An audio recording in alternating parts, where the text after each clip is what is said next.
और नीतीश कुमार और चंद्रबाबू नायडू अगर दो लोग बिल के खिलाफ अगर वोट नहीं करेंगे तो मुसलमानों का फतवा जारी होगा एट एनी कॉस्ट।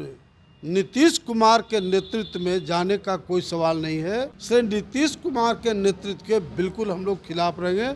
इस पर कोई समझौता का बात नहीं हो सकती। जितना हिंदू का मंदिर है उसको भी उसमें लाइए, जो गुरुद्वारा है उसको भी लाइए, जो क्रिश्चियन लोग है उसको भी लाइए, लेकिन एक तरह का कानून बनना चाहिए। जो हिंदू धर्म में विषमता मूलक धर्म है, छुआछूत, भेदभाव, ऊंच नीच, जिसके वजह से बड़े पैमाने पर लोग पिछड़ी जात के लोग, दलित समाज के लोग इस्लाम धर्म ग्रहण किए थे।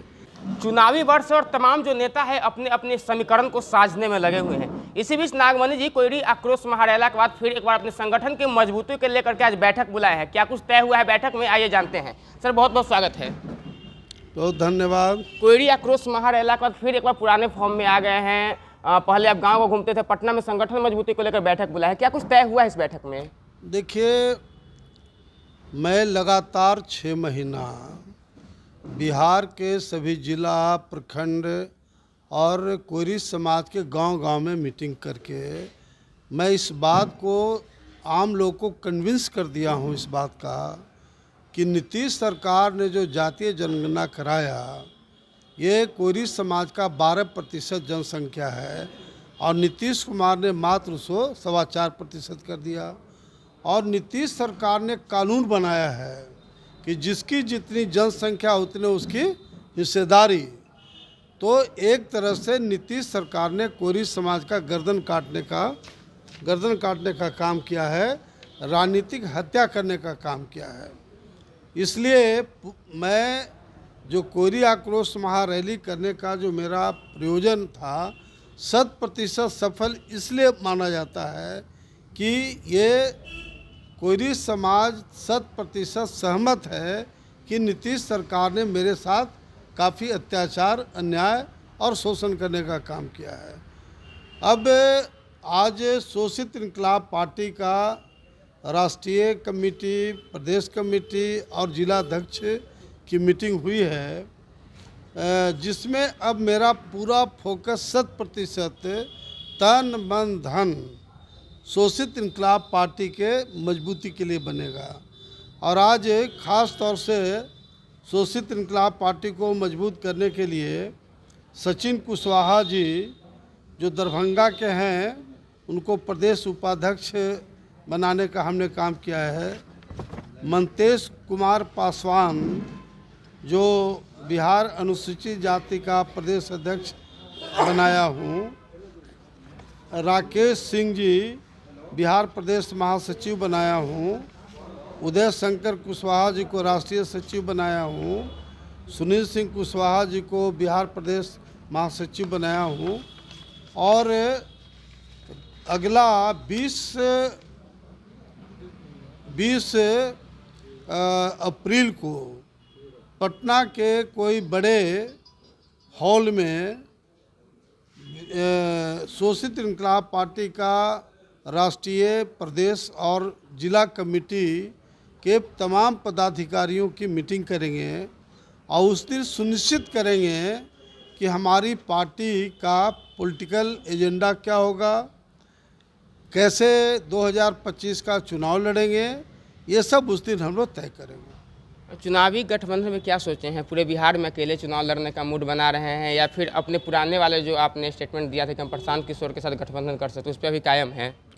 देखिए, अभी हमारा एक ही लक्ष्य है, पार्टी को मजबूत करना। और पार्टी जितनी मजबूत होगी उसी के आधार पर आगे हम लोग बात करेंगे। किसी से भी बात कर सकते हैं जो बिहार के हित में होगा, लेकिन at any cost Nitish Kumar के नेतृत्व में जाने का कोई सवाल नहीं है, क्योंकि नीतीश सरकार ने कोयरी समाज के साथ साथ भूमिहार राजपूत ब्राह्मण का भी जनसंख्या 6-7% था, उसको भी 2-3% कर दिया। कलाल जाति मुसलमान में आता है, उसको भी हिंदू में काउंट कर दिया। श्री नीतीश कुमार के नेतृत्व के बिल्कुल हम लोग खिलाफ रहेंगे। इस पर कोई समझौता का बात नहीं हो सकती। वक्फ बोर्ड पे घमासान मचा हुआ है। बीते दिन आप भी जंतर मंतर पर गए थे, क्या कुछ नतीजा निकल कर आएगा? क्या कुछ, चूंकि स्थिति सामान्य अब नहीं लग रही है। देखिए, जहाँ तक भारतीय जनता पार्टी की सरकार जो केंद्र में है, ये वक्फ बोर्ड संशोधन बिल जो लाया है, शोषित इनकलाब पार्टी 100% इसकी आलोचना करता है, क्योंकि कानून सबके लिए एक होना चाहिए, हिंदू हो, मुसलमान हो, सिख हो, ईसाई हो। अगर वक्फ बोर्ड का जो ज़मीन होता है वो किसका है? जो मुसलमान अमीर होते हैं, जिनके बाल बच्चा नहीं होता है, या जो दान देते हैं, उसे वक्फ बोर्ड की ज़मीन मिला है। ये कोई सरकारी ज़मीन इन लोग का नहीं है कि, और इस संशोधन बिल से ये मुसलमानों का एक तरह से प्रॉपर्टी हड़पने की साजिश है। मैं तो डिमांड करता हूँ कि अगर वक्फ बोर्ड संशोधन अगर ला रहे हैं, अगर जितना हिंदू का मंदिर है उसको भी उसमें लाइए, जो गुरुद्वारा है उसको भी लाइए, जो क्रिश्चियन लोग है उसको भी लाइए, लेकिन एक तरह का कानून बनना चाहिए। ये संभव नहीं है, और इसीलिए पूरे वक्फ बोर्ड संशोधन के खिलाफ दिल्ली के जंतर मंतर पर मैं वहाँ गया था, और मैंने साफ साफ इस बात को कहा है कि मुसलमान अकेले नहीं है, बल्कि मुसलमान और हिंदू दोनों सहोदर भाई है।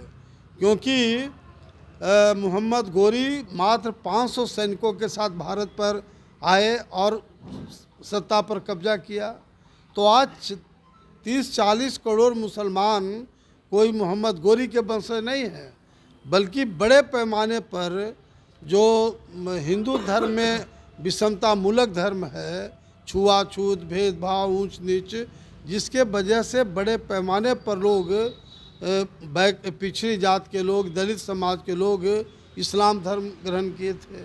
इसलिए हिंदू और मुसलमान कोई अलग नहीं है, दोनों एक तरह से सहोदर भाई है। इसलिए अगर मुसलमानों का जहाँ खून बहेगा, पसीना बहेगा, हम लोग खून देने के लिए तैयार हैं। एक अंतिम सवाल है, बिहार में मुसलमान की वोट बहुत इंपॉर्टेंस रखता है, और आज नीतीश कुमार इफ्तार पार्टी दिए हैं, इफ्तार की दावत दी है, और जिस प्रकार से तमाम जो मुसलमान संगठन के वजीर आलम है, और जिस प्रकार से उसको नेगलेक्ट कर रहे हैं, उसका विरोध कर रहे हैं, तो इसको क्या देखना है? ये वाकई में वक्फ अमेंडमेंट बिल को लेकर के हो रहा है, या फिर इसका भी कोई राजनीतिक दृष्टिकोण है? इमारत सरिया मुसलमानों का वैसा संस्था है जहां इमारत सरिया ही चुनाव के टाइम में अनाउंस करता है, पूरे बिहार में, झारखंड में और उड़ीसा में। और इमारत सरिया ने आज जो नीतीश कुमार का जो इफ्तार पार्टी है, इमारत सरिया ने अनाउंस कर दिया है, मुसलमानों का जितना संगठन अनाउंस कर दिया है कि नीतीश कुमार के जो इफ्तार पार्टी है कोई मुसलमान नहीं जाएगा। और साथ ही साथ जिस दिन दिल्ली में जो जंतर मंतर पर जो धरना हुआ, पूरे देश और दुनिया के मुसलमान सब पहुँचे हुए थे, उसके बाद मीटिंग में तय हुआ है कि अगर ये जो वक्फ बोर्ड का संशोधन बिल पार्लियामेंट में आता है और नीतीश कुमार और चंद्रबाबू नायडू अगर दो लोग बिल के खिलाफ अगर वोट नहीं करेंगे, तो मुसलमानों का फतवा जारी होगा कि नीतीश कुमार के नेतृत्व में एक वोट भी मुसलमान नहीं देगा, और उसी तरह से चंद्रबाबू नायडू के साथ भी यही सलूक होगा। मुझे पूरा का पूरा विश्वास है, अगर नीतीश कुमार में दम है, अगर सेकुलरिज्म की बात करता है, तो जो वक्फ बोर्ड संशोधन बिल है उसके खिलाफ वो वोटिंग करे, और नहीं तो मुसलमानों का एक वोट भी दर्शन होने वाला इसका नहीं होगा। धन्यवाद सर। तो चलिए, फिलहाल सबसे बड़ी खबर यही है कि नीतीश कुमार से मुसलमान नाराज हो गए हैं, और जो उनके इफ्तार की दावत है उसको पूरी तरीके से बहिष्कार किए हैं। फिलहाल नागमणि जी भी आगामी चुनाव को लेकर के कमर कस रहे हैं। फिलहाल तमाम खबर आप तक पहुंचाते रहेंगे, तब तक बने रहे 3N नेशनल न्यूज़ नेटवर्क के साथ। धन्यवाद।